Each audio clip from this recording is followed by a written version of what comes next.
Marketers of the world, why do we work hard to solve small problems? Why do we reinvent ourselves and our clients over and over? And why are we giving away marketing strategy for free?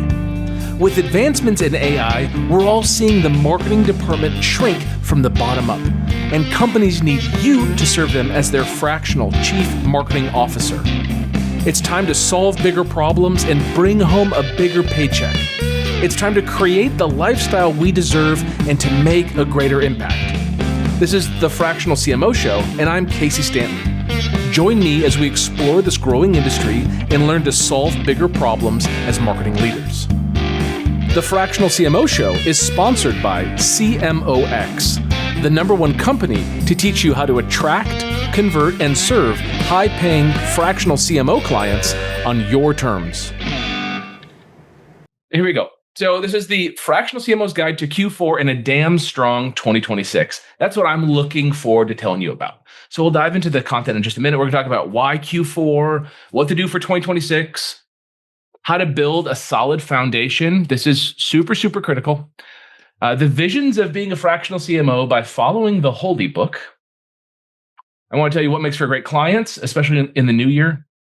What you got to do to win your first client, and then how do you win your next bigger client? And then we'll just do like an open Q&A. You guys have questions about clients, getting clients, closing deals, the accelerator, what we're doing, how I might be able to help, any of that kind of stuff. Happy to share it with you. I want to share one quick thing before we dive in, which I thought was pretty cool. So I had the team export a list of all of our members in the accelerator and take a peek at this. Here's where we got folks all over the world. So these are folks that came into the CMOs Accelerator that I've trained on the process of being a fractional CMO. We're kind of everywhere in the US, except we're not in North Dakota. So if anyone here is from North Dakota, let me know. It'd be really nice to get that one on the map. But we got folks as far south as Buenos Aires, as far north as Eagle River, I think. Yeah, Eagle River. And then in Europe, we've got 30 some folks. And in Canada, I think we have 25. So pretty cool to see the whole map of hundreds of folks who have come through. You know, we've got someone in Dubai. We've got a newer member in the island of Reunion. If you don't know Reunion, turns out that's where the vanilla bean was first discovered. You all know the Madagascar vanilla bean, but it was because of Reunion. And this is crazy thing. This is actually France. Like people here are like actually French, even though it is a literal world away from France. So we are everywhere, and we've got a movement here with our CMOs. You know, the vision here is that we're getting into 10,000 companies and transforming them with our fractional CMOs. That's the mission that we're on. So with that, I want to see in the chat real quick, who here is currently a fractional CMO or who is thinking about becoming one. So it says like, I am a fractional CMO, or I'm interested, or I'm committed. That's what I want to see in the chat.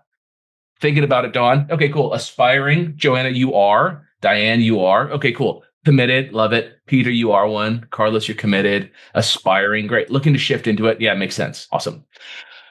Great. It's helpful to kind of, okay, great. Yeah, you're thinking about it. I just want to share. I was in a conversation with a guy who was doing, was a fractional CMO with us. And then he said, you know what, I want to go work full-time for this company. So he goes and works full-time for the company, and then the company goes under. And he's like, I just have this bad luck of like signing in with companies that like seem really good, and then I look at their actual balance sheet and they fold, you know, and I have to like quit before I get fired. Like that's the relationship he found himself in. And he said, I figured it out, Casey. I'm finally listening to you. I'm taking on fractional CMO work so I can do like 20 hours a week of work and make enough money to support my family. You know, his aims are pretty high too. He wants to make like 30 grand a month. And then beyond that, he's going to build his own startup and do other things. He wants to do like a tech startup. Awesome. But he's de-risking himself by getting that consistent revenue. This is the thing I love about fractional CMO. If you want to be a full-time fractional CMO, like have 3 to 5 clients, that's all you do. It is a completely great lifestyle. It's awesome. And if you want to do fractional CMO work and then spend your time caring for a loved one who's sick, or spend your time building a startup, or raising your kids and being really present as a parent, like whatever you want to do, you can do that too. It's not like you have to choose one or the other, because you're picking clients that you're going to be working with for 4 hours a month to 10 hours a week. It's not a lot of capacity that's being required of you. So I love that about being a fractional CMO, but I want to talk to you about why Q4. Why is Q4 like the thing right now? And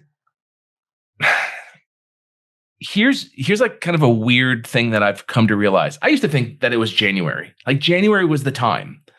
But any of you e-commerce marketers know that if you're planning right now, your strategy for your November products, like product sales for Black Friday, you're behind. You should have had all of your Black Friday stuff thought through and committed by the end of the summer, at least by now, right? Everything past now, you're just late. So a business owner who's like, I want to focus on marketing like marketing's really important for us, right? Like we need to do marketing. We need to have a great marketing strategy. Those people that are proactive are saying that conversation in September, and they're hiring in October and November. That's the people you want to be with. It is not the people that hire in January. The people who hire in January are late. Like, what have they been doing? To think that like that's a good time to hire. If you get hired in January, when do you onboard? January 6th, 10th, 15th, something like that. And then you've already lost half the month of January. And that's going to take you 30 days to really build a comprehensive marketing strategy. So you're going to talk about like mid-February, maybe end of February, kind of the first quarter is lost. So then you've got 9 months in 2026 to make a great year. It's hard. It's way better to be prospecting and reaching out to the CEOs that can hire you in Q4 so that you can onboard with them in Q4. Additionally, I would much, much rather work with a client in Q4, early Q4, like in October, get started. That pays me upfront. Because remember, rich people get paid first. We have to get paid first, like before the services are rendered. And then if something happens, we can refund the client if we want, if something doesn't, if they want out or whatever. But generally speaking, we just want to get paid first. That's huge. Paid at the start of the work, and we do the work. I want to work with a new client in October because in mid-November, I want to kind of chill out a little bit. We kind of go a little nuts for Thanksgiving. And then in December, you've got all those December holidays that you might celebrate. So I want to get started in October, and I hope you do too.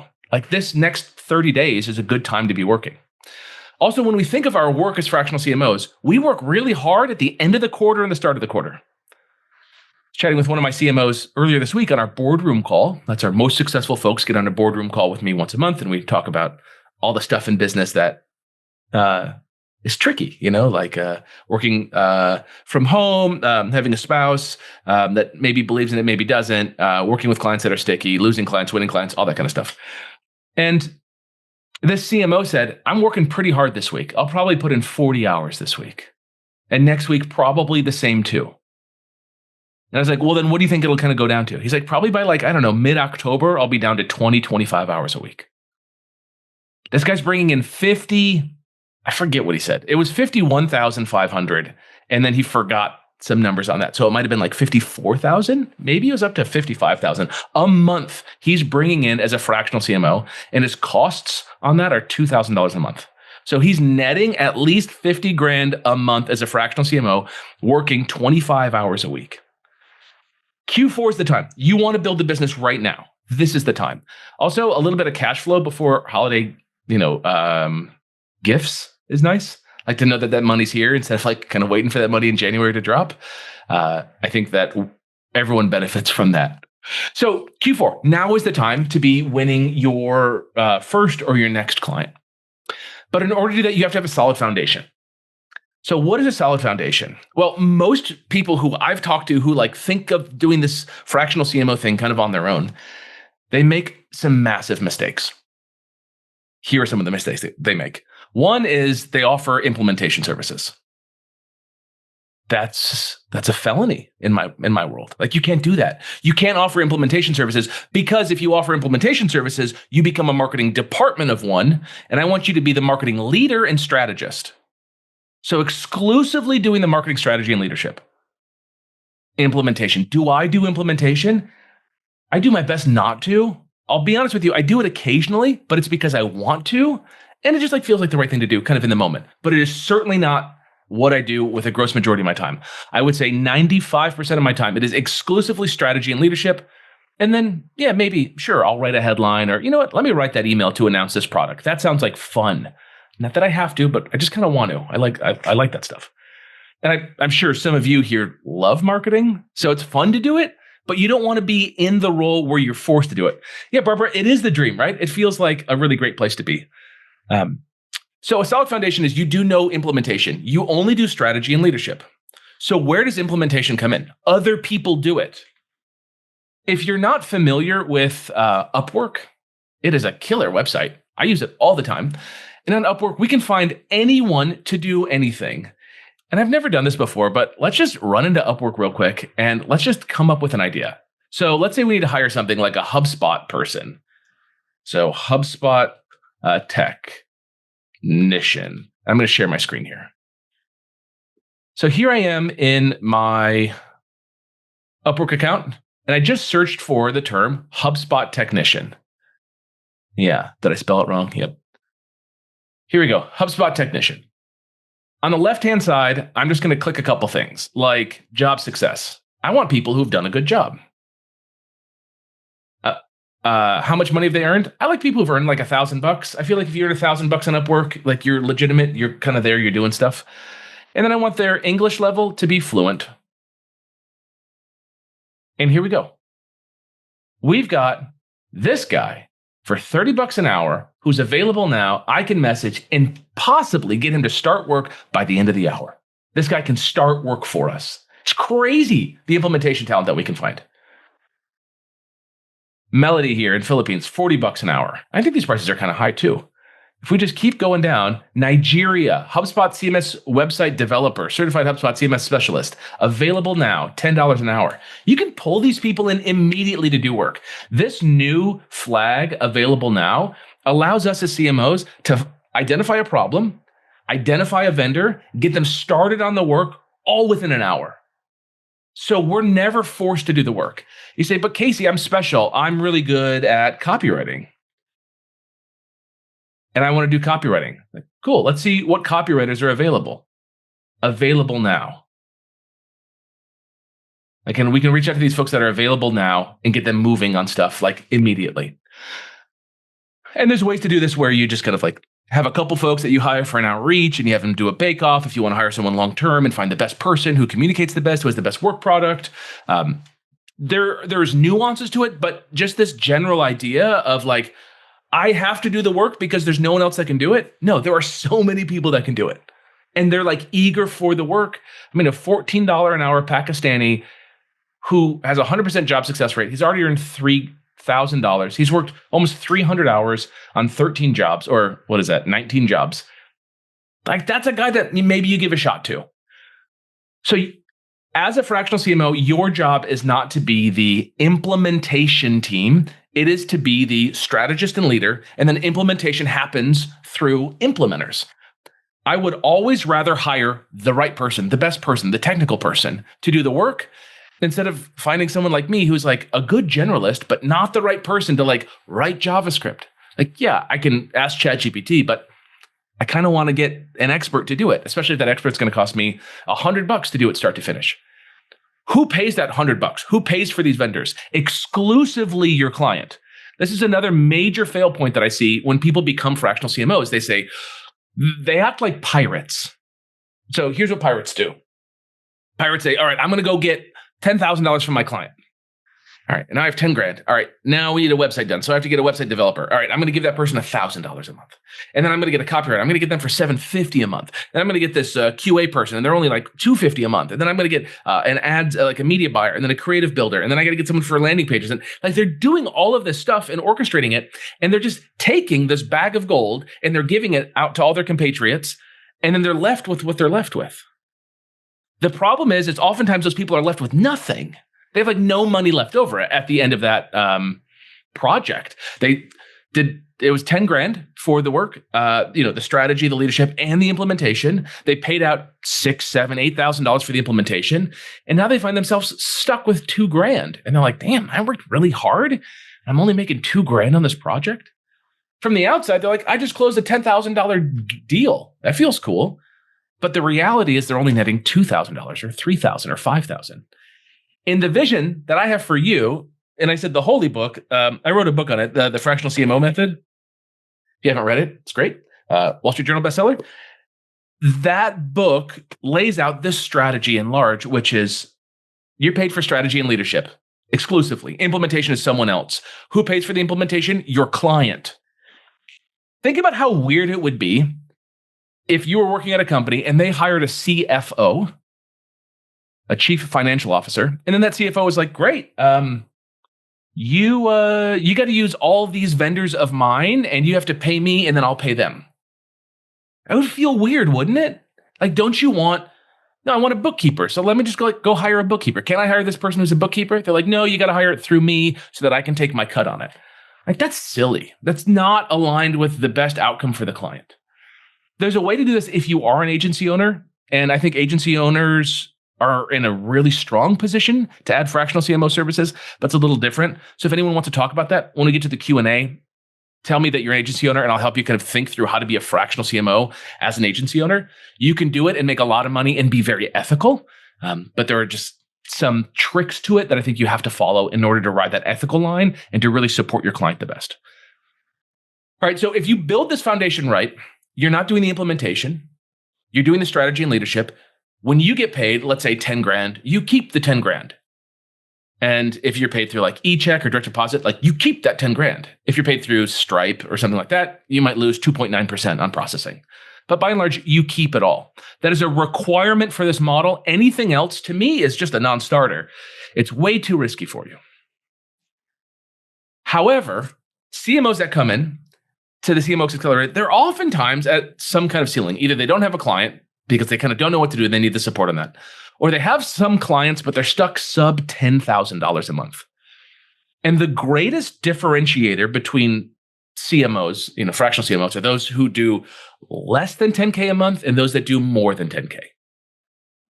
It's such a significant difference. It's like if you can get to 10K a month in recurring revenue as a fractional CMO and keep it, let's just say $9,500 of it, right? So you might have some processing fees. You might have like a website, you're paying for hosting, maybe some email tools, whatever. But if you're keeping like 95% of what you're billing, you then kind of graduate to this next level. Inside the accelerator, we call it boardroom. And why is it so important? It's because you see the world completely differently. It's like once it's happened to you, you're a changed person. When you're before it, you're selling things for maybe $2,000 or $3,000 or $4,000 a piece a month.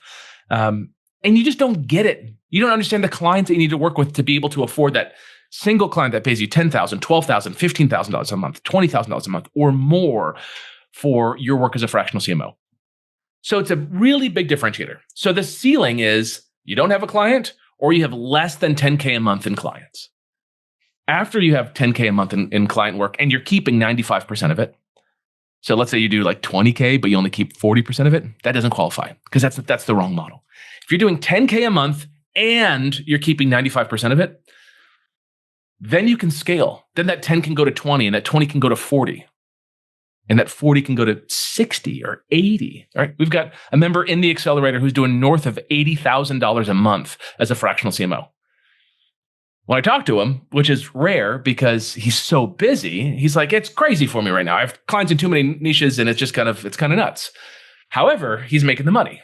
How many hours a week is he working? Probably a little more than 40, but probably no more than 50. But he's making $1 million a year as a fractional CMO.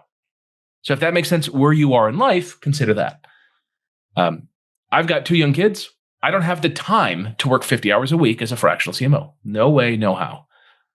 20 hours a week, 15 hours a week, that's a much better place for me. That works for me. All right, so having that solid foundation is a requirement because if you want to get to that $40,000 a month, that's what I did when I was living in the RV years ago. I grew my business to like $42,000 a month as a fractional CMO. If you want to do that, you have to follow a model that allows you to win clients and scale the service that you provide to them. So let's talk about getting ready for 2026. This is going to be a huge year for us, like a huge year. Why? Because the whole fractional thing is just compounding. It's just growing. We're seeing fractional everything. I saw someone saw an ad, fractional consulting. I don't know what that is. I call that consulting. I don't know about you guys. Like, what's fractional consulting? I don't know. Other people have like fractional marketing department. That doesn't make sense to me. It's called freelancers or like an agency, But like the word fractional is getting into the lexicon. People know what fractional means. And the people who are probably leading the way the best are fractional CFOs. And we're seeing fractional CFOs just take off. They're doing very well. I think we're going to struggle to see something like fractional COOs take off. I don't think that's going to be a thing. That's just my vision. I think it's hard to be the operations officer of multiple companies. But when it comes to CMO, we are just in the perfect position. We're seeing so many tools come online for us, like all the AI writing tools. Obviously, those are easy. Image generation. If anyone here has played with Nano Bananas, the new video stuff from Google, super exciting for us to be able to create great creatives for ads. If anyone here's created a Facebook ad recently, you'll like write a couple headlines that you put in, and then they're like, "Hey, we generated some AI headlines. Want us to use those?" The barrier of entry to become a good marketer, I think, is it's difficult because it's like lower, but also it's higher because we have to know what these AIs are doing and make sure that they're doing the right thing. So 2026, we're in a great position to dominate as fractional CMOs. Companies know about us, and things have never been more complex in marketing than they are right now. It is hard in marketing. There's just so many things to do. People are like, should I be on TikTok shops? Should I just do like a direct to sale ad on Google? What about Google LSA ads? Should I be doing something with ad roll? Like they're confused. Should I be doing something on TV? What about us using like AI models? Is that better? Should we do human models? Should we do UGC? They're just confused with all of this stuff that's possible. They want you to come in, simplify, and drive growth on the things that matter. So 2026 is big. And if you do it right, let me tell you what it looks like to be a successful fractional CMO. You spend more time walking and talking than you do sitting and typing. That's the big differentiation. You spend more time walking and talking than you do sitting and typing.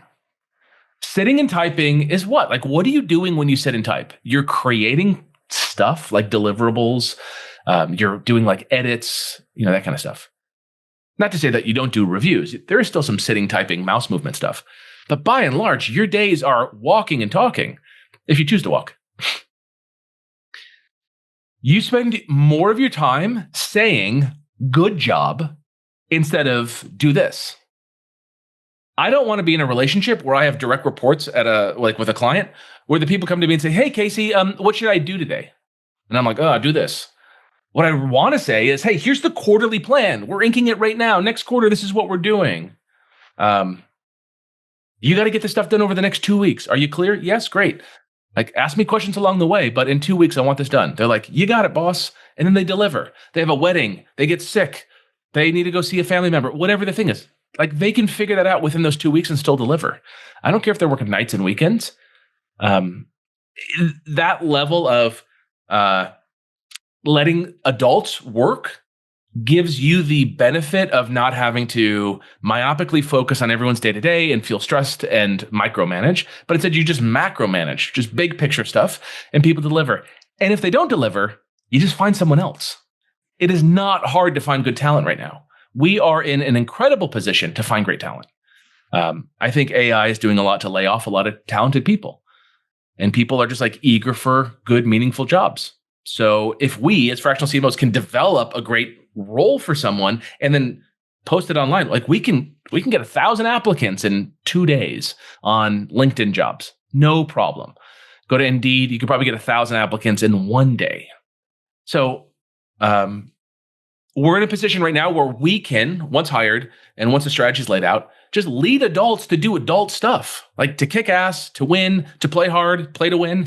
It's a lot of fun. The idea that you say good job more than do this is really critical.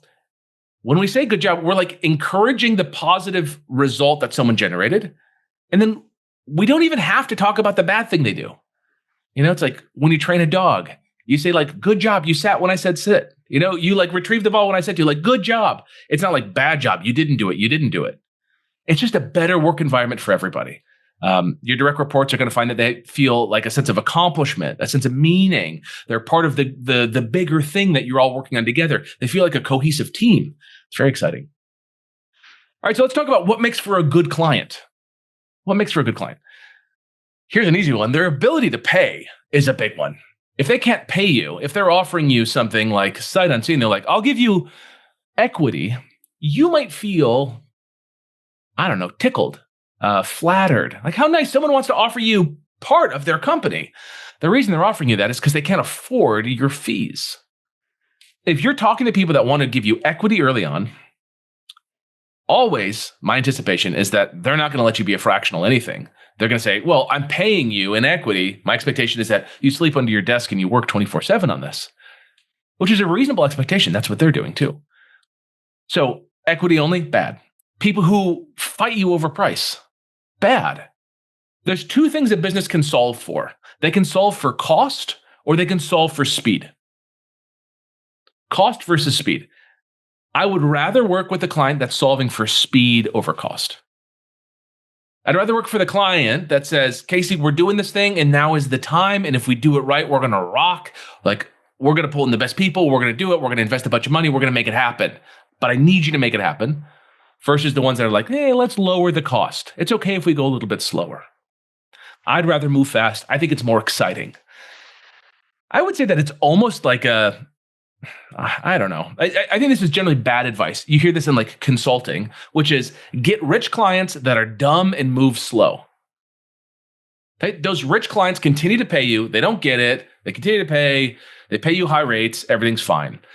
And maybe that's okay. But to me, I just want to work with like fast moving, fun, exciting companies who are solving big problems where I can pull in like a dream team and we can just sprint together and it's a lot of fun. I was talking on Boardroom on Tuesday, and one of my CMOs said, like, did you have like a daily stand-up? Did you meet with the team, your marketing department, every single day at that client?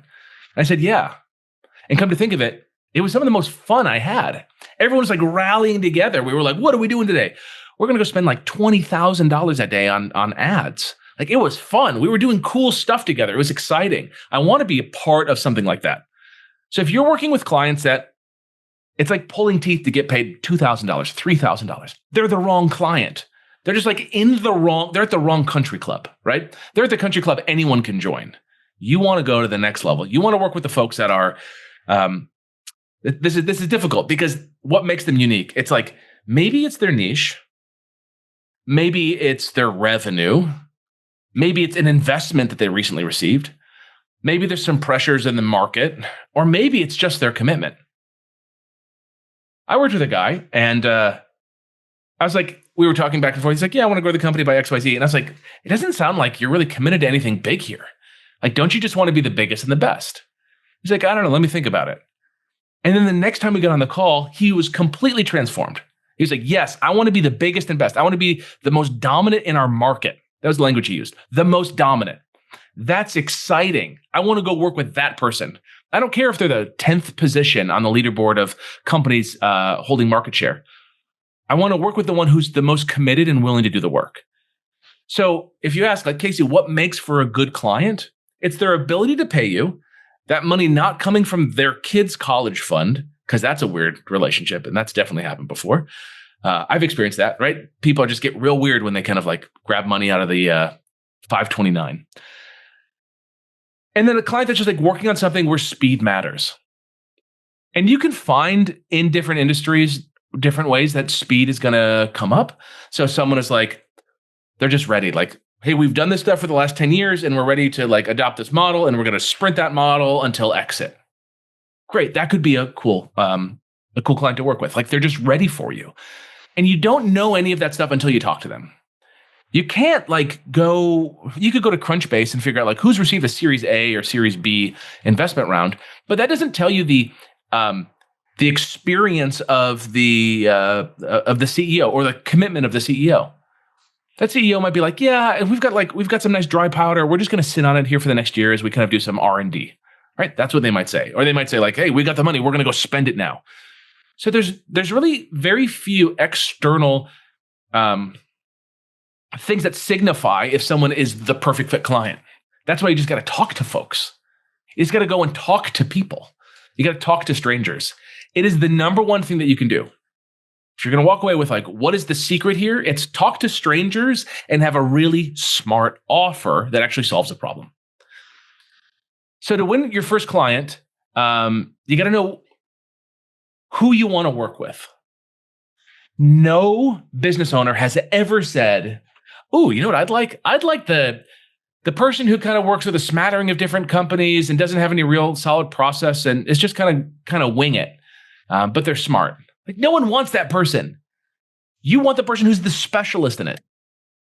The seasons are turning. I've got this 100-year-old house. I've got a furnace in the basement. It's a I forget what it's called, like a high. I don't know. It's a vaporizer. It's like a steam boiler.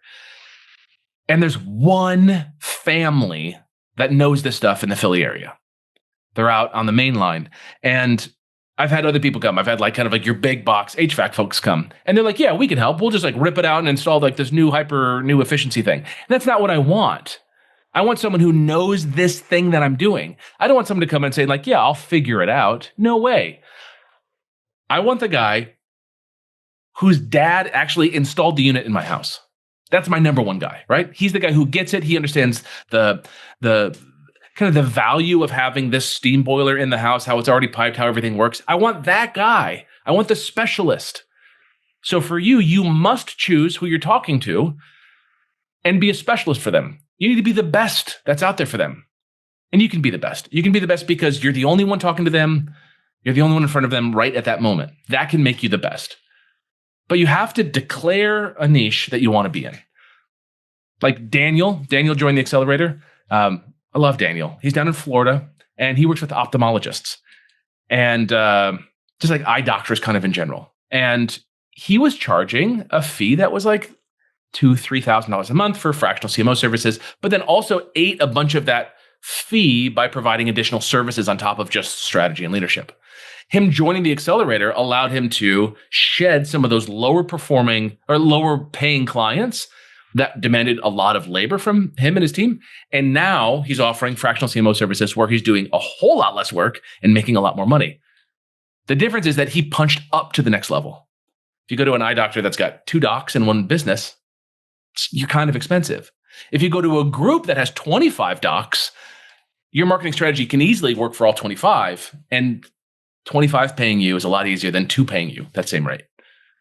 So that's an example. Then you got like Ben and Stacy. They're both in home services. So what's home services? Like home security, electrical, plumbing, roofing, decks, pressure washing, whatever. So 2 different people, not related. One in Texas, one in Colorado, I think. And they're working with home service companies. And what do you want to look for in a home service company? Well, enough trucks. Does it have to be a franchise or can it be corporate owned? Doesn't matter to me. I feel like that's not really the differentiator. It's just like how many trucks are on the road. Maybe it's sexist, but like how many guys are out doing the work, right? How many electricians are out there actually working every day? How many Sparkies are there? So that's what you're looking for, like trucks. Once you get that level of trucks in your mind, that's right. It doesn't matter if you work with one company that has 30 trucks in Houston or a company that is tri-state and has 10 trucks in 3 states, right? But like that's going to give you a basis of them being able to pay you. I think of Brandy. She's up in Toronto, and her experience is in e-commerce with a specialization in health and wellness. She's awesome. She just closed a client.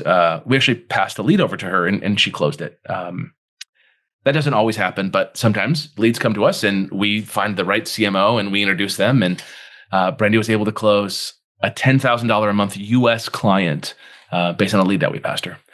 And she rocks this e-commerce space with a specialization in health and wellness. And just think like if Stacy's in home service, Brandy's in e-com, and someone comes in and they say, hey, we sell nail polish online. Do you have any CMOs? I wouldn't introduce Stacy. That would make no sense. Stacy might be able to do it. I mean, she's a smart person, but her specialization is in home services, not in e-commerce, certainly not in health and wellness or health and beauty. So focusing on a niche is critical because people will pay more for the right thing.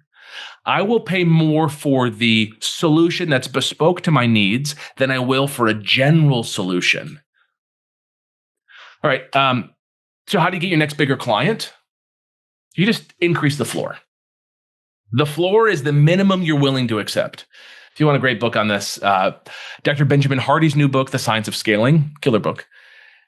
And in his formula, he talks about just increasing the floor. It's very kind of the times right now. I think it's the best business book I've read all year.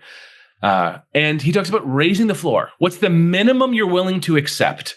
And for a lot of you, you're accepting $500 a month clients doing SEO stuff or Google ad stuff or meta ads, or you're $2,000 a month here for some amount of work.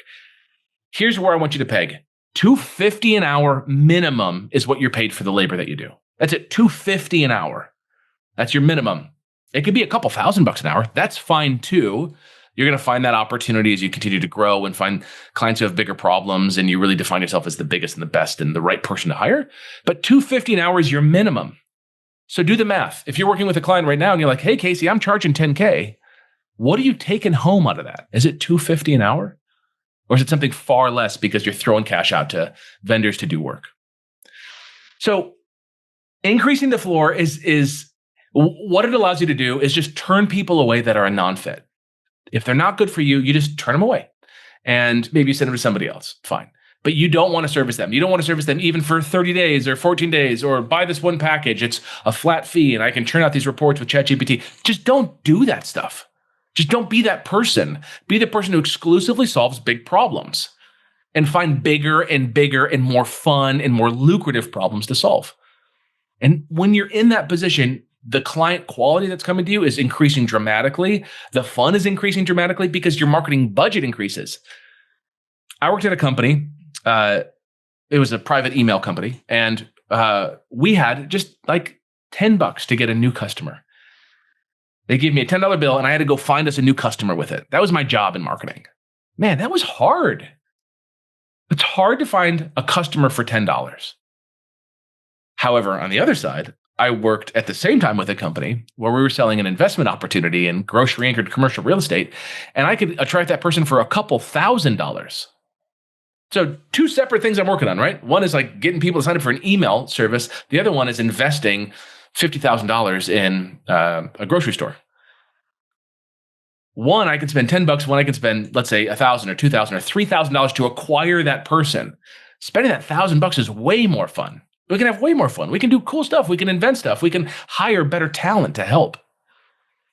And all you need is 3 to 5 clients. If you have 3 to 5 clients, you're done. I do not want you to believe that you have to have like 20 clients. I saw that. I saw like an article someone wrote recently, like how I landed 20 fractional CMO clients in my first year. And my first thought reading that is, Jesus, like that's awful. Like, why would you need 20, right? It's like going on 20 first dates. It's like, you can probably get better than having to go on 20 first dates to find someone good, right? You can be like a little bit more exacting in your outreach, in your conversation, so that you know that you're talking to quality people. I don't want you to have 20 clients. I want you to have 3 to 5. You want to increase your revenue over that? You start replacing your low-paying, low-fun, annoying clients or clients that aren't moving fast enough or whatever. You replace them with better clients. You upgrade them to the next level of clients. That's one big idea. And then the second one is you get upside. So as your rates increase, so does your opportunity to solve bigger problems and then find ways for you to get asymmetric upside. Asymmetric upside is saying something like, I'll do it for $12,000 a month plus 5% of upside on all revenue generated from marketing. We've got some members that are doing that, and their quarterly checks are pretty fat. Like that's an easy way for them to make an extra $100,000, $200,000 per year, and that's paid out quarterly. So there's really no limit to what you can make as a fractional CMO. You just have to get over that $10,000 a month hump, and once you're over it, it's Joseph Campbell's Hero with 1,000 Faces, right? You go and you slayed the dragons and you figured it out and you got the golden chalice and you came home and everything's kind of the same, except you see the world a little bit differently. You see the problems that are bigger and you just kind of have a way of talking about them and working with those clients and helping them. And they just have a way of paying you, higher rates and you solving bigger problems. And it's a beautiful relationship. That's where you want to be. So from the outside, these people might look the same. Someone who's doing less than 10K a month is a fractional CMO, someone doing $20,000, $30,000, $40,000, $50,000, $80,000 a month. But the big difference is how they view the clients that they're working with, the opportunities that are in front of them, the problems that they're solving, and that kind of stuff. So I want to share with you something that we have coming up on October 6th. That's Monday, October 6th. Yeah. So like in a week and a half. There's something that business owners want in Q4 that isn't you being a fractional CMO with them.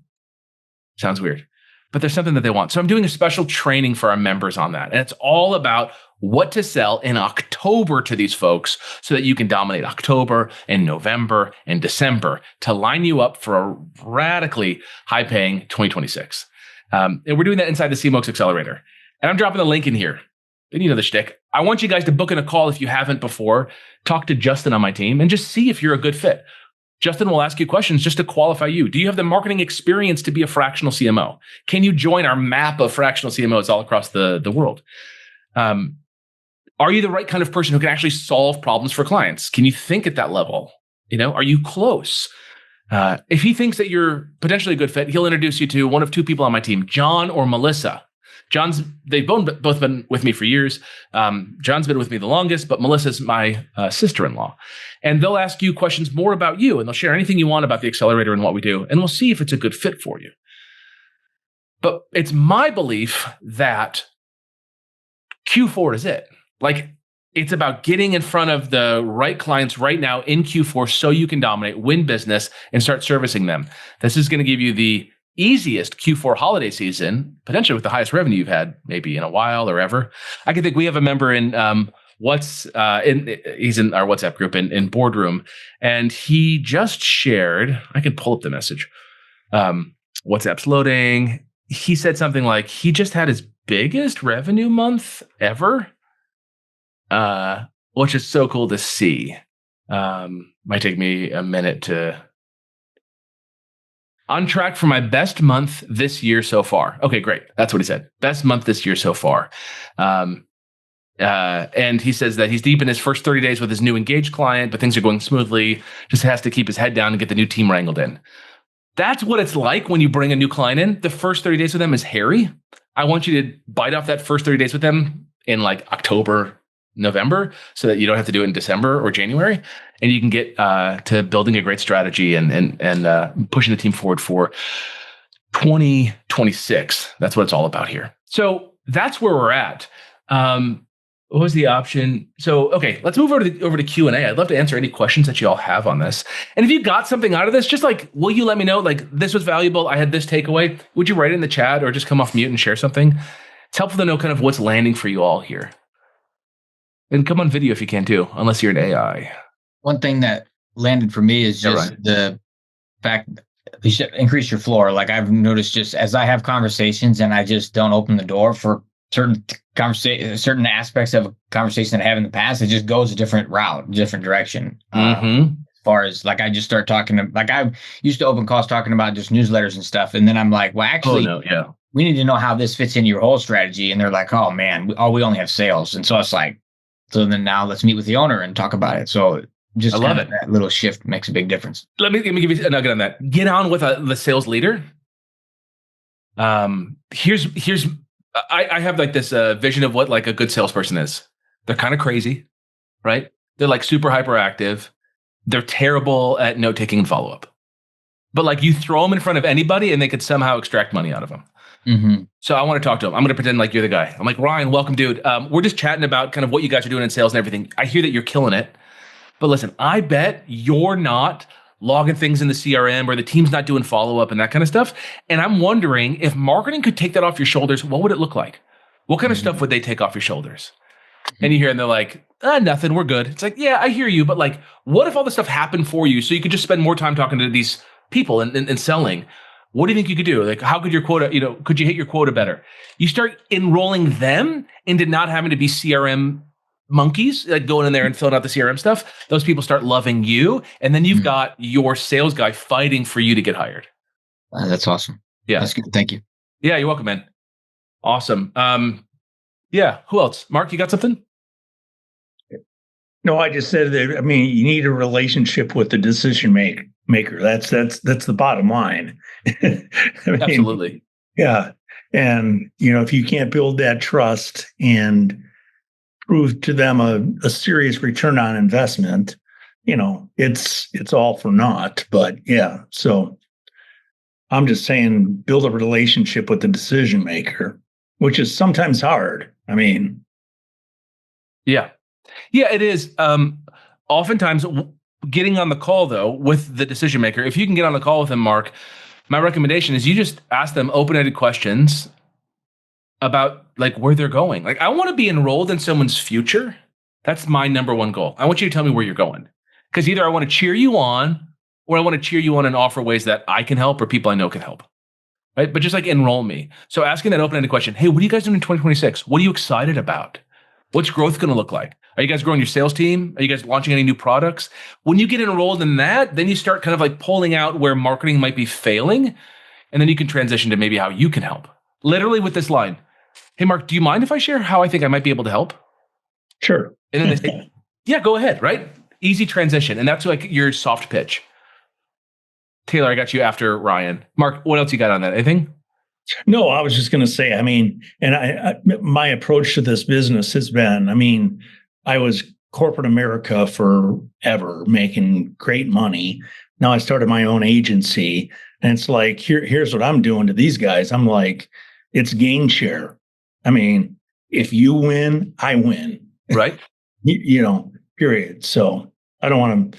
Yeah, and I love the agency model. Belabor the point, but let me just share on the agency model real quick. I think the agency model is a great model. I love agency work. I think agencies are also finding that folks are that their agency is less powerful in a lot of ways than they used to be. Like before, an agency just had like the talent that no one else could get access to. However, it seems like agencies now there's certainly specialized agencies, but I think there's like pressure to like some people are going direct to hire folks off Upwork or Fiverr.com or whatever. And I think the agency owner needs to add fractional CMO services where they are the fractional CMO and they're paid a monthly fee outside of the agency, as if it was a separate company. So Mark, you've got your agency's billing, let's just say $5,000 a month for agency work. Cool. Mark comes in, fractional CMO, you're billing on top of that $5,000 a month or $10,000 a month or $15,000 a month, kind of depending on the problems and what the client can afford. And they're two separate things. The agency P&L, you're going to find your 30, 40% margins.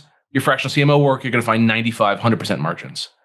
right. So that's the route that they work together. And then you say, hey, I can cover these things. My agency can do it. We'll put that together in a proposal and pitch it to you. Agree totally. You want to keep them separate. Yep, great. Awesome. And this is really tricky. I think this is the most tricky for folks that have partners in their agencies. Because if I have a partner, Mark, you and I are partners in an agency, and I go do fractional CMO work, I don't want to pay you for it, dude.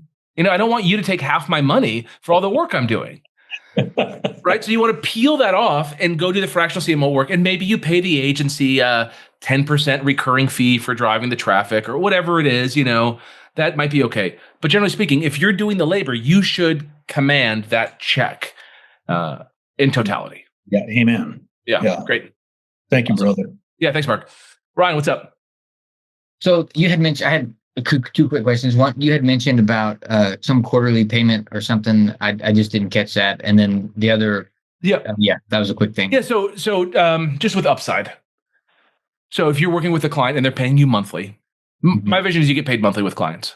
Let me just tell you, I signed a client in November, I think, last year. And I signed them and we signed a 2-year commitment together. So first of all, it's a 2-year commitment. And then it's a monthly fee. And then with upside, I can get paid quarterly on the upside. So that would be like a percentage of revenue generated from marketing, or if we hit certain goals or whatever. And that's really nuanced, kind of depending on the company and the growth and the capitalization they have and all that stuff. But that's the idea. You just don't want to compute your bonus every month just because it's a pain, dude. It's like you want clients that are good for the money, and then every 90 days you invoice them. Wait, so you're paying, the normal payment is the monthly, and then the quarterly is the quarterly bonus, the share. Yep. Yeah, and then what changes in you, Ryan, is you start treating them more as a partner. Yeah. And if your incentivization structure is right, if your incentivization structure is wrong, you're just going to try to like maximize revenue in the short term, take your cash, and then leave. Yeah. But because you get that ongoing monthly, you actually you want that ongoing monthly to persist, but you also want your quarterlies, your quarterly dividends or, payouts to be high. That makes sense. I was in a mastermind this week and I just kind of said, hey, here's what I'm doing now, kind of let everybody be aware. and I talked about fractional CMO, and then two guys said, "Oh, they have fractional CMOs." And then, so I was kind of talking with them about it. And then the one guy, really what he was describing was an agency. That's why I said, "Oh, it sounds more like you're working with just an agency that's doing social media and ads." And he said, "Well, yeah, yeah." Is that a normal confusion, or was that just that one guy on Earth confused about it? So there's a company, Hawk Media. They sell like outsourced chief marketing officer. Like they've been around for a long time. Mm-hmm. I personally don't think that it is ethically in line with the client's best interest. Like an agency that sells internal to them a fractional CMO, I think I don't find that to be ethical. That's why I think it needs to be kind of two separate companies. So in Mark's example, Mark's got his agency, Elliott Enterprises, but then he's got Mark's fractional CMO business separate. And he only brings his agency when it makes sense. That's the ethical line because that's what's best for the client. So yes, I think it is common that people hear that. There's a kind of an interesting tool. I'm not going to recommend it, but icon.com. It is an AI ad generator. It's cool. It's like a little early. Maybe give it a year and it might be like super, super cool. But they claim to be like your AI CMO. It's just like, no, like anyone can call them anything that they want. But like, that ain't this, That's not Ryan being in there fighting for it, meeting with the sales team, showing up with the sales guys and being like, why aren't you guys calling my leads? And they're like, they don't get in the CRM. And then you go chase the CRM text down and get that figured out. Get your reporting right. Like that's what the CMO does. The agency is never incentivized to solve those problems. Mm-hmm. So the agency is incentivized to find agency work exclusively. Like that's their job. So if there's another problem, like another problem is, we need to get whatever. We need to do one of our locations is going to go do a live event at a home and garden show, and we need to like put the booth together for it. The agency's like, we don't do that work. Mm-hmm. The client's like, well, someone's got to, So like that kind of stuff, I think falls outside of the utility of the agency, and that's why I want to see in-house marketing technicians. That's also going to increase the value of the business. So if you're with the business, Ryan, from where it is today to exit, if you're with them to exit, you want to build lower cost in-house labor so that exit value is higher so that you get a piece of that. Mm-hmm. So your incentivization structure, I think, is much bigger. Awesome. And I don't know if there's another question. I have another follow-up, but if there's another go for it, and then we'll go to Taylor. Okay. I'm doing like, I did some LinkedIn and then I did newsletters. Like I came from corporate America too, but I was in like supply chain management and ops management. And then now I see a lot of transferable skills now that I've learned a lot of marketing stuff. And so I was just planning on doing newsletter ghostwriting. And then I started to have more strategy conversations with people. And because that's just the way I think about stuff. So I've got some clients now that are newsletter, but I think I could easily, just start to kind of have, hey, I have a new offer. This is kind of what I'm doing. But it's here's a transition. Too. I don't have a new offer. Hey, now that you have this newsletter thing locked in, we got to go now and solve the bigger problem. Let's talk about what that looks like. By the way, I call that my fractional CMO work. I'm not introducing a new offer. I'm telling them that they're now in a place where the pain that they have requires a new solution. Okay, that makes sense. And then for people that I am doing the CMO/advisor, like the newsletter stuff is also very lucrative, but I don't know. I guess, do you think I should still kind of have an option to do it myself or to do what yourself, the newsletter stuff? Yeah.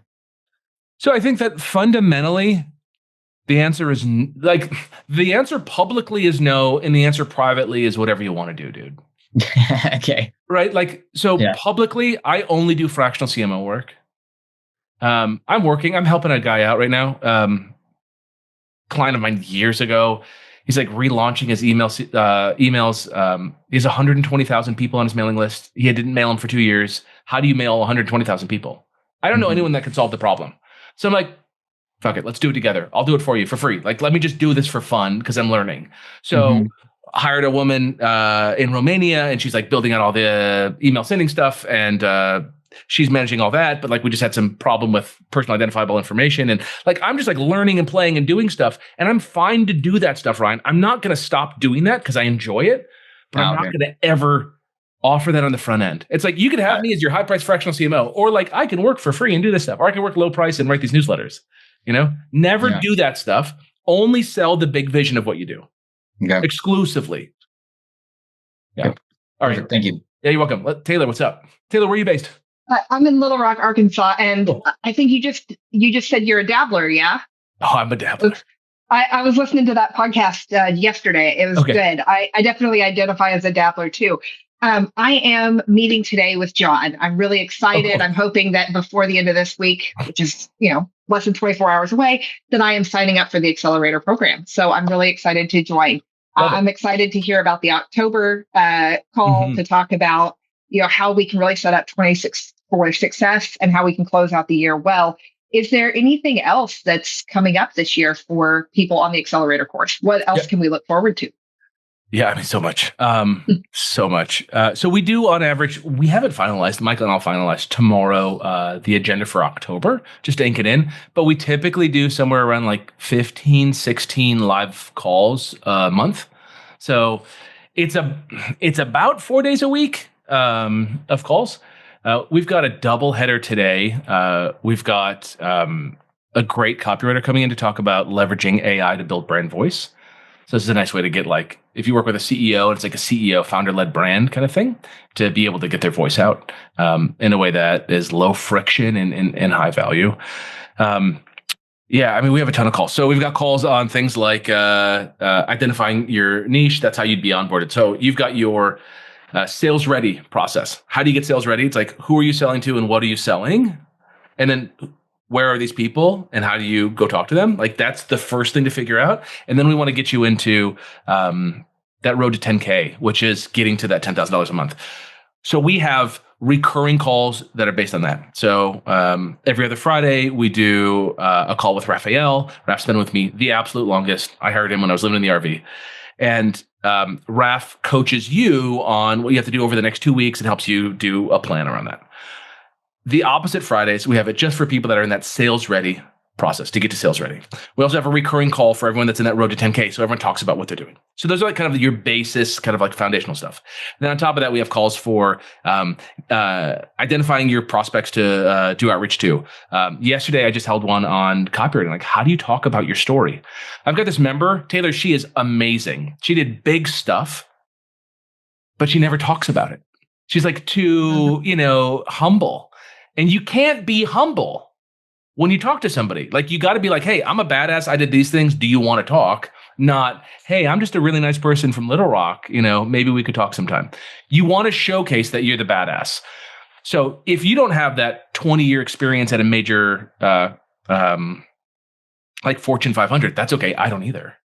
But you still can talk about what you're doing in a way that is interesting, so that when someone gets introduced to you or a message from you or something, they say, oh my God, like, honey, you can't believe who just messaged me. This person's perfect for me. Like, that's all about the positioning. We've got annual planning. So building a plan for 2026 for your client. We do that in December. We'll do that probably the second week of December. Michael probably knows the date, but probably around the 17th of December. That way you have the full year ahead planned before Christmas, before New Year's. Everything's locked in, so you can go off sailing for like an easy last 2 weeks. We try to say that the 19th of December is the end of the year for our fractional CMOs. Because if you treat everything like December 19th is the end, then you can kind of chill for the next like week and a half. So we got those things coming up. We got some other surprise stuff coming up. John can share some more stuff. Yeah. Thank you. One last small question. When it comes to niche, whichever one we choose to say, right. I think that's a niche. I say both in the same sentence. Exactly. Is it sufficient enough to say, for example, and I know I'm going to have a better conversation about this with John, or a more specific conversation with John and with the future of the acceleration program, but is it enough to say, CRO is the focus of my role as a CMO? And that's my niche, is that I'm helping companies with CRO, or is that still too broad and too generalized? Way too broad. Yep. Okay. So if you, sorry, are you in the Black Cat Club? You have a Black Cat? Yes. It's the best club. Okay, cool. Extra points for that one.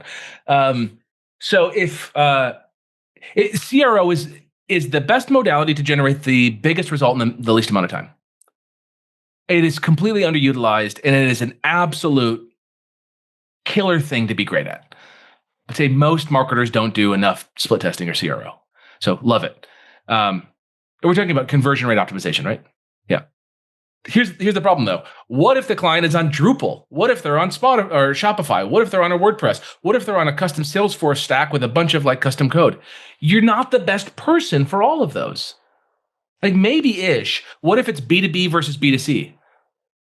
What if it's social media content that drives the traffic versus B2B formal kind of selling high ticket SaaS?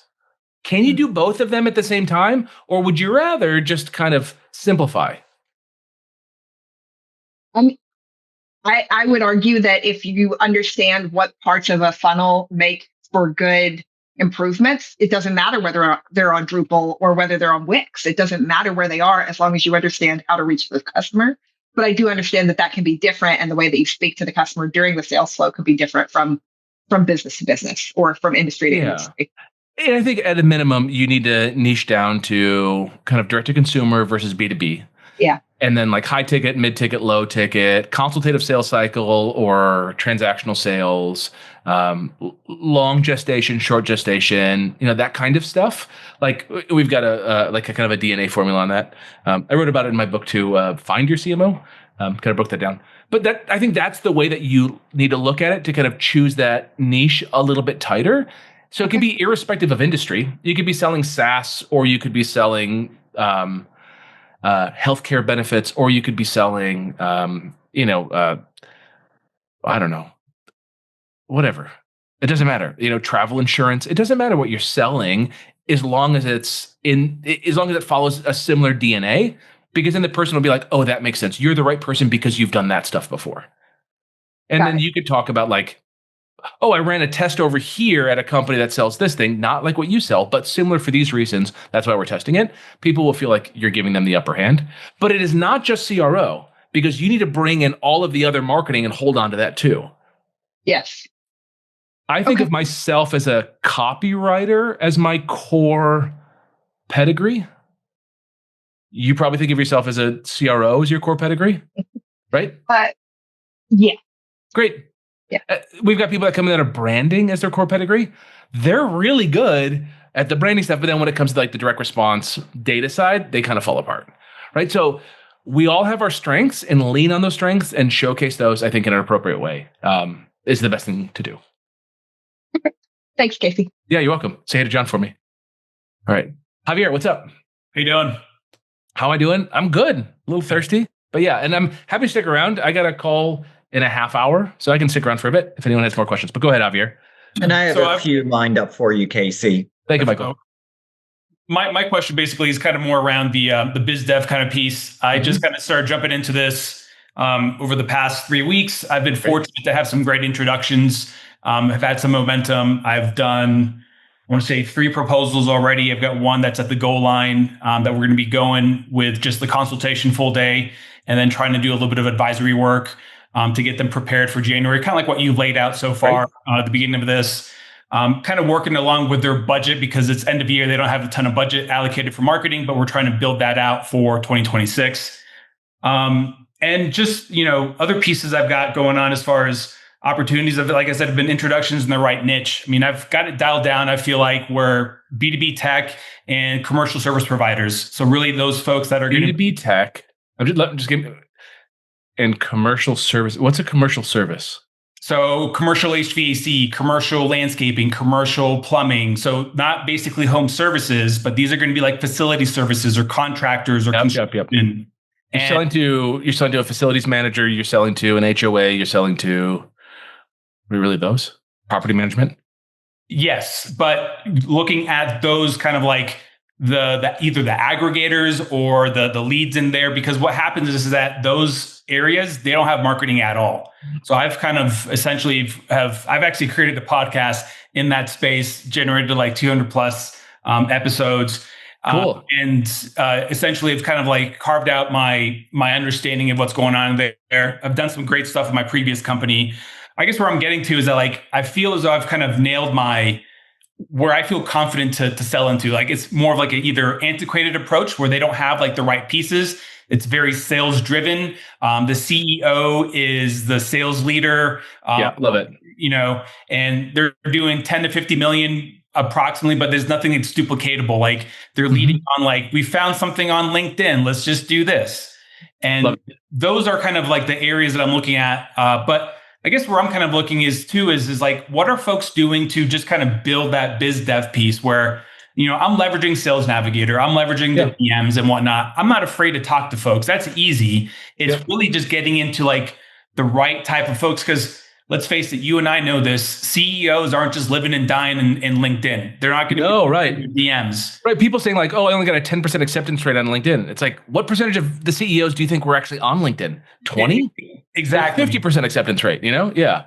Exactly. So I'm just kind of curious what folks are doing there, what your thoughts are on that piece. I've got the content created, I've got the machine kind of built out. Great. I've got a little bit momentum kind of going here, but I need to get things kind of planned out for 2026. I feel confident for the rest of the year on some of these things kind of laying out overall. Yeah, great. Love it. So great job taking action and just being hungry on it. On the biz dev side, it's, the answer. So let me just tell it to you in a way that like, I think will snap. If I was a spy agency and I hired you to go infiltrate a biker gang, you could do it, right? Yeah. And like, what would you do? You'd like identify all the decision makers and you'd kind of like start laying out who's the president, the vice president, right? The treasurer, like you'd lay it all out. You'd have that like Sam Crow map of everything. And then you would just monitor. It's like, you got to know everything first. So if you're in a niche, you can start defining who the major movers are, who the companies are. And then you start tracking things like job movement. Did someone lose the job? Did they get a job, right? You want to be that person. You want to have a flag in your LinkedIn that says who you are and who you serve. And it needs to be short and to the point so that when they read it, they're like, you're my guy, right? And then you're there, you're commenting, human commenting, never AI commenting, ever. If you use AI for LinkedIn, you can only use it to start the conversation, but never Which is what I do. Cool. I would say people who are like, oh, but you can use it for comment follow-up. I think it's dangerous and it risks your reputation. So it's just like know all these people and then be where they are. I mean, I hate to say that part of the secret here, I mean, there's a lot on like how you're doing your outreach, what you're saying, what you're selling, but a lot of it is like, you got to like just infiltrate and know it and be there if you really want to define yourself as the number one. But by doing that, instead of being the guy that takes on 2 or 3 clients and says, I'm good until you lose them, and then you got to go find them again. You know what I mean? If you don't want to be that guy, but you want to be the dominant guy who's got the business, who gets respect in the industry because he's there, he's doing the work, you need to know the movers. And then that business becomes a business, Javier, that you can sell. Like, I believe wholeheartedly that we're seeing marketing agencies get bought up all the time. If anyone here has a marketing agency that's listed on LinkedIn, you've received in the last 10 days a request from a PE company to give you a courtesy valuation of what your company's worth, right? We're going to start seeing that with the fractional CMOs. Not the people who are single Pringles, but the people who are building dominance in an industry and then offering fractional CMO services, and then maybe it's them and like another fractional CMO that they bring on. So now 2 fractional CMOs, 3 fractional CMOs with recurring revenue inside of big clients. I think PE is going to scoop that up, man, and then just buy it from you and then go hire people out as W-2s to fulfill that later. So the answer is you got to just map it out. We have a full like industry intelligence playbook inside the accelerator. We do a training on that monthly to come up with, all the movers and shakers, what they're doing, what they're saying, the events, all that stuff, just so you can start infiltrating and being perceived as, one of the people.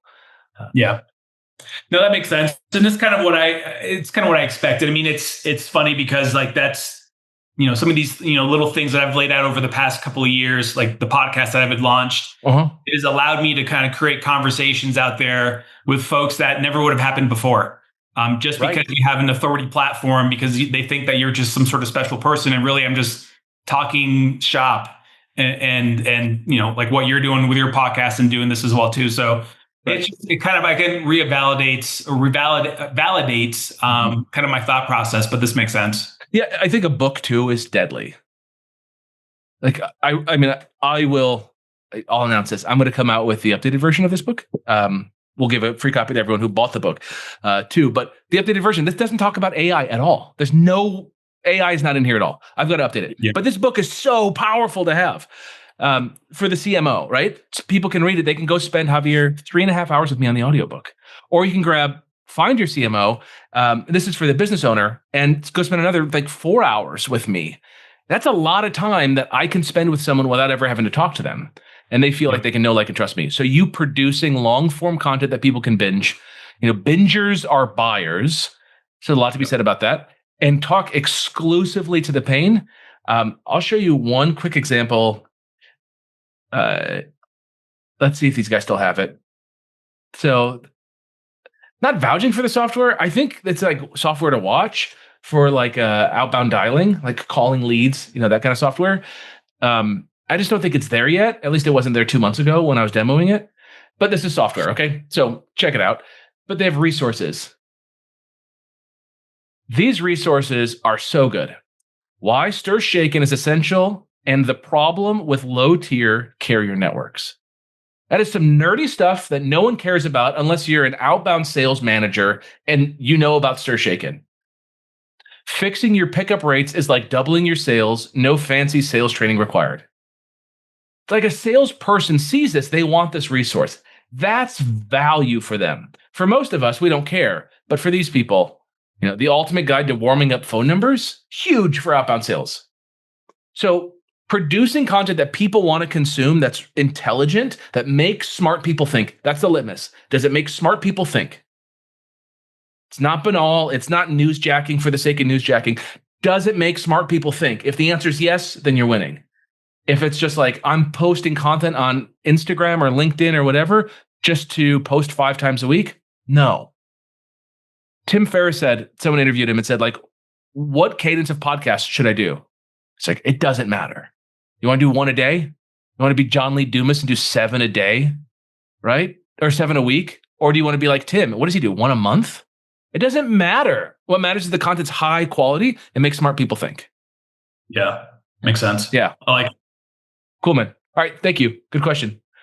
Yeah, EK, the book is available on Amazon and Kindle. Yep. You can go to cmox.co/book, and it's the audiobook. It's the audiobook and the ebook for you for $5. Jane, you asked, how do you make smart content? Yeah, I mean, it's a big question. The content that people want is the content that's actually talking to the pain that they have. I go back to this Gary Halbert strategy, which is if you and I, Jane, were selling hamburgers and you wanted to beat me, what's the one advantage you'd have over me? You want fresher meat? You want bigger hamburgers? You want better pickles? You want fresh baked bread? Have it all. I'll still beat you. What's the one advantage you want over me? You want lower cost? Boom. Fine. You have to charge something, but I will make more money than you, hands down, if I have one advantage. What's my one advantage? I have a starving crowd. If people are starving, they'll do whatever it takes to get what's being sold. So you got to go find the starving crowd. So find the pain that people have that makes them starve. That's it. Smart content is about helping people that are starving with a problem. Was it Halbert that said, find the bleeding neck problem? When your neck's bleeding, you need a solution immediately. Talk to that stuff. Don't talk about like the soft things. Talk about the things that are pressing. I saw an ad, Q4 last year. If you guys advertise online at all, you know that Q4 CPMs go through the roof. They double in a lot of industries, and it's expensive to advertise. Why? Just because more people are buying ads for, selling what they're selling for Black Friday. And the ad said, you're not thinking about turning off your ads because the CPMs are high. Are you? And I remember that was like an ad that was just like, oh, you got me. Like, fuck. Like, it was so powerful and it just like punched me in the face. It's like, okay, tell me more. Tell me why I shouldn't pause my ads right now because it's double the cost to attract a customer. And then the ad had really great reasons why. It's like that kind of good content stops the person and makes them think. If it isn't, we think like, oh, let's make it easy to remember. No, make it impossible to forget. Make it the kind of thing that someone learns and they're like, okay, I'm going to hold on to that one forever. So it could be around agencies. And I get that some of you have agencies, and I'm sorry, but just to vilify agencies for a second, I can vilify an agency, and the agency's job is to get their people working and hours billed. The agency's job is not to grow the company, like grow the client. It's to stay busy and get paid. So I introduced that idea, and the business owner's like, I kind of knew that, but I never had the language for it. And then you're like, and as a fractional CMO, I come in and I fight for you every single day. Now that business owner's like, oh, like I'm a learned person. I used to think agency was the only way, but now it's the fractional CMO. All right, Michael, you got some questions for me? Yeah, so Mario was saying everyone seems further down the road. I'm interested in learning how to get started from square one. Yeah, cool. Mario, kind of, not really. I don't know. I mean, some people come into the accelerator. We just had a great woman just join, and I don't remember offhand what she was doing, but I mean, big money, $40,000, $50,000 a month as a fractional CMO. So she definitely started kind of like, whoa, she's a big deal. But then other folks come in and they don't have any clients, and they're just leaving corporate America, or they've had an agency for years, or they've just kind of been like the marketing tactician that does the thing. They're the SEO person. They're the whatever. And everyone has to start at the same place, which is you have to learn the foundation of what you're selling. And I do that in the book, the Fractional CMO Method. But what you're selling is marketing strategy and leadership. And then you just have to talk to people. And then you got to get that first sale. How you get sales ready is you got to know who you're selling to, what you're selling, how much it is, why it's valuable. And you get the person to kind of like buy into that every step of the way. And then you sign them, and you start working with them and you start creating upside for them. And one of the biggest things I want to tell you, Mario, is your first client, sell them marketing strategy and implementation. And I don't care what they pay you. I don't care if it's your buddy and they're going to pay you $500 a month. I don't care. Just sell it. Just sell one person. Don't make cost the reason people say no. And if you can get over that hump and you made your first sale and you're living in the world of a fractional CMO, everything changes. We've got to remember Becky. Becky came in and she was, I don't know, scared of charging more than she was going to. She was like, for some services, she was going to charge like, I think $2,000 was her first gig. And I was like, I think you should charge at least $4,000, $5,000 for that, like minimum. She's like, I'm thinking like $2,000 is where I'm at. So she sold it. Okay, she sold it at $2,000. Fine. I asked her like a month into it, what do you think you could sell it for if you sold another one? And Becky, like so many other people, say like at $4,000 for sure, like double overnight. Like they say, I can't believe I sold it so low. We got a guy in the accelerator. He sold a client at $7,500. And I said, if you had another one, what would you sell him at? He's like, absolutely $10K.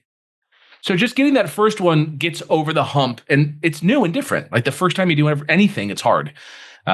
We make it faster and easier, but it still is like, it's a cognitive load. What am I doing? How am I doing it? How am I talking about myself? How do I push back on clients that ask for things that I don't want to deliver? All that kind of stuff. So we have cohorts inside the accelerator that are moving through that sales ready process. Some people get sales ready in like 2 days. They've got like the spaciousness in their life. Other people, it might take them a week. I guess it could take you 2 weeks, but I really don't like it. I want you to get past that point. And then beyond that, it's that road to 10K. So that's all about, we have a thing called sales gym. So it's like going in, doing your reps, talking to strangers, having these conversations, finding problems, proposing your solution, closing the deal again and again and again and again. You do it with us so that we can help train you on the process and our full like script on like what to say and how to say it and tonality and pacing and follow up and all that stuff. But beyond that, like it is just effort that has to go into it, Mario. The cool thing is I will never not be a fractional CMO. Like this is it for me. I'm going to be like a business owner and a partner in businesses and all. Like I'm doing other stuff, but like I'm a fractional CMO. Like I will always be a fractional CMO. I'll always be working with clients because I don't want to come in as like an investor and just like give money and say, I hope this company grows. I want to be the guy that comes in and says, I'm going to grow this company with you. I'm going to be in the trenches. I'm going to build the team. We're going to rock it. And when we exit, cut me that nice big fat check. So I get that benefit, and it's just like a much better place to be. I don't think there's any other place I'd rather be in business. Like this is it. This is the number one spot. I think we get the highest leverage, the highest pay, the highest ability to help our clients, and like our commitment time is so low. So it's about staying in the game long enough and winning the clients and servicing them. Last thing on this, and then we'll move on. Ben joined like a year ago.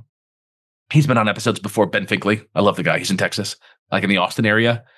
Ben had like one client that he just like ran with at $10K a month. And he was just kind of playing the game, he's like doing stuff and like not really trying the wrong stuff and doing whatever he's doing. And then finally he got serious. Dude just like went hard, and he went from 10 to 40. And then I think he went like to 30 to 55. So like 55,000 a month, working 25 hours a week after, October 10th or something. That's where he'll be at. So that's possible, but it's about like staying in the game long enough and just committing to this, because I really believe this is the best strategy for marketers. All right, Michael. Yeah, the other questions, all of them keep coming back to, where do I find the first client? What's my messaging? Sure, what's the first offer? Let's talk about where to get the first client. So the first client's going to come from some of you, your employers. So if you have a full-time employer, here's what you want to do. Push that employer down to so we've had members do this very successfully. They join the accelerator. They follow our quarterly and annual planning strategy. They lay out these really killer plans. They start learning the art of delegation. They start delegating. More stuff gets done for their full-time employer, and their work drops after the second week of the quarter starts. Their work's dropped. And then they're like, okay, what do I do? So I can just kind of keep going because we're getting more done and I look good. Or I can go to the employer and say, hey guys, cut me a deal. Here's what we're going to do. I'm going to leave my full-time role, have me as fractional. I'll take half the pay for a quarter of the hours. If they go and get that, then they've got their first client. They have half their income. They just got to make the other half up. They can be off to the races. That's a great way to get your first client. If you don't have a full-time employer, maybe you have past clients that you go to and talk to. The first client I got was through a relationship. It was through a mastermind I was in. It was a guy. I told what I was doing. He introduced me to someone. Boom. Next thing you know, I signed my first client, $7,500 a month. Going with people is really useful. But at some point, you're going to have to start talking to strangers. And some of you can't talk to people because you're locked into some non-disclosure agreement or some non-compete, or your employer says, hey, I had a woman. I don't know if she's on. She and I were messaging on Facebook, and she said that like her employer won't let her do work outside of employment. I don't know about you guys, but I live in a world of freedom where like no one's going to tell me what I can't do outside of my like work hours. That's crazy to me. So if I was in her position, I would be plotting my exit because I'm not working with someone that's going to try to control me like that. That's crazy.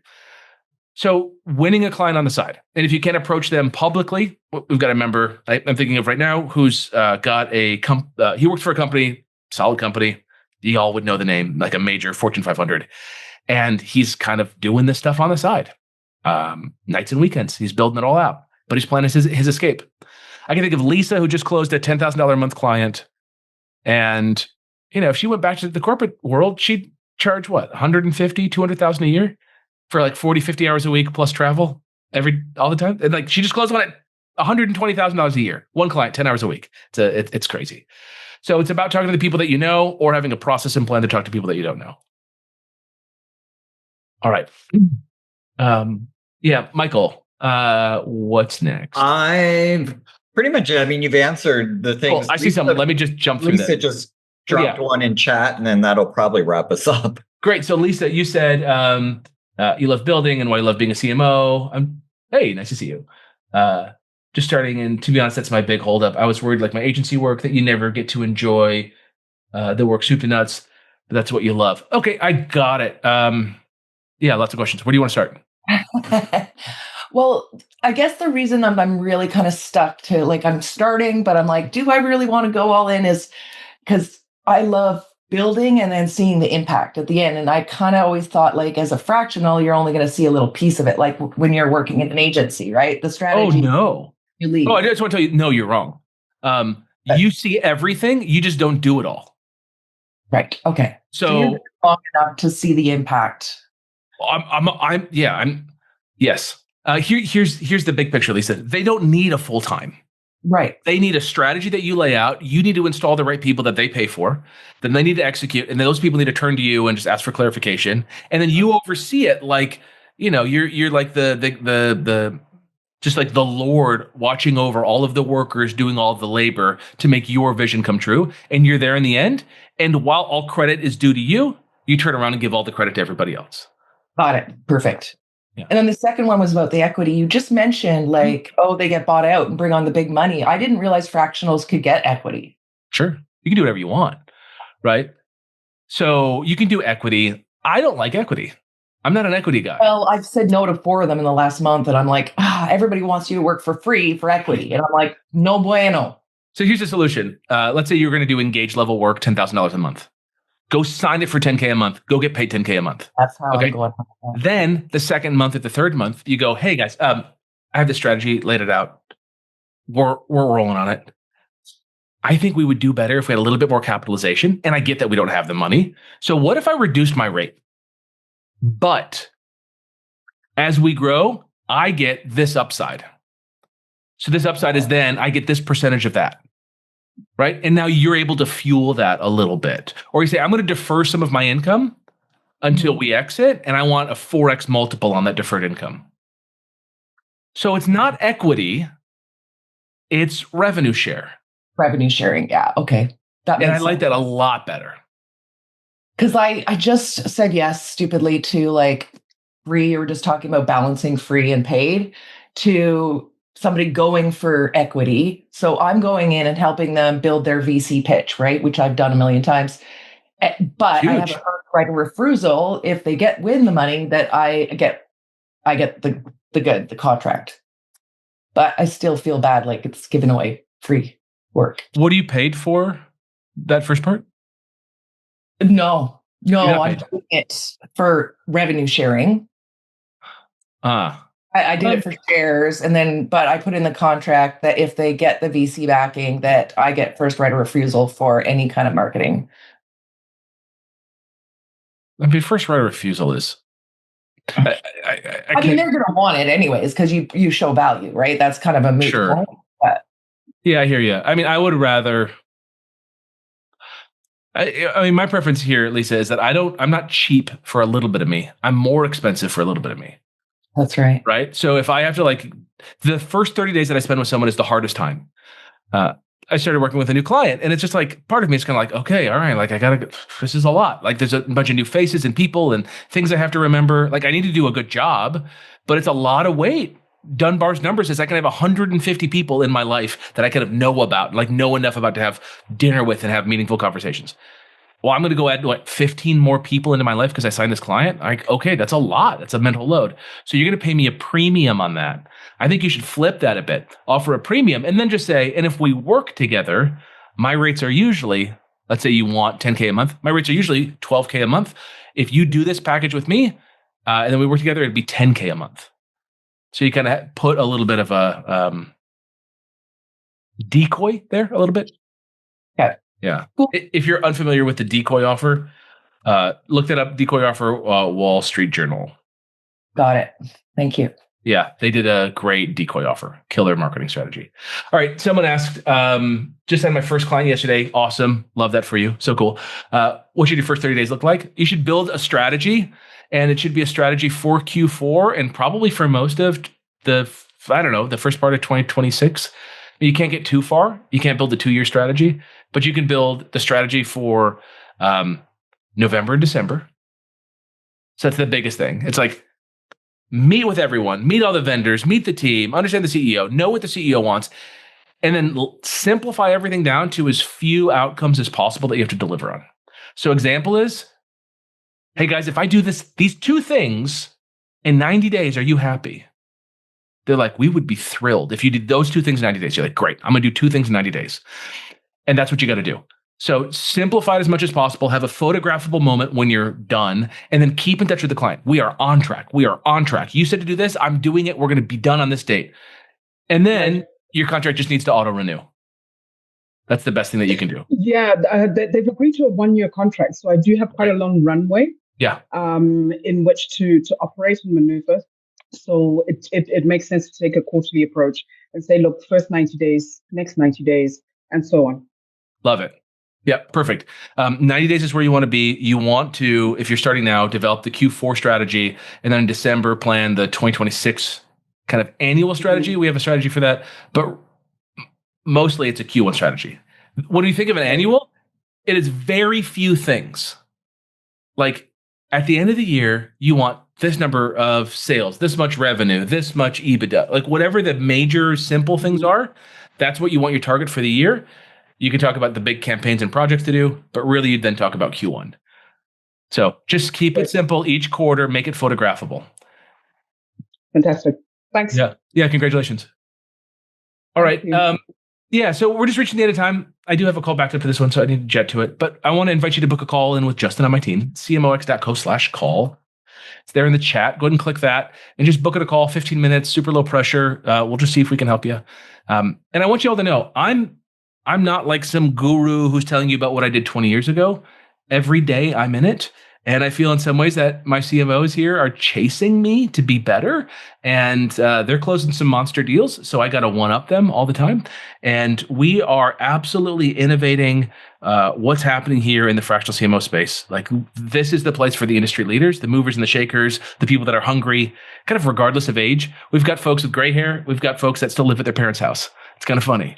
And they all have like equal opportunity to dominate. So if you'd like to have my help, you want to be on calls with me, you want to do more of this stuff, book it a call right now, and we'd love to see you. Zimbabwe, awesome. Love to hear it. Thank you. All right, thank you all for coming. Catch you guys later. See ya.